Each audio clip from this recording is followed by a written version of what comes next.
Five little ducks went out to play over the hills and far away. Mother duck called, quack, quack, quack, but only four little ducks came back.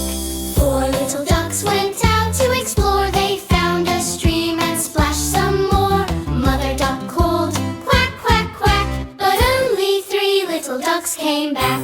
Three little ducks waddled around. They met a frog who made a sound. Mother duck called, quack, quack, quack, but only two little ducks came back. Two little ducks swam through the lake. They saw some fish and a big white drake. Mother duck called, quack, quack, quack, but only one little duck came back.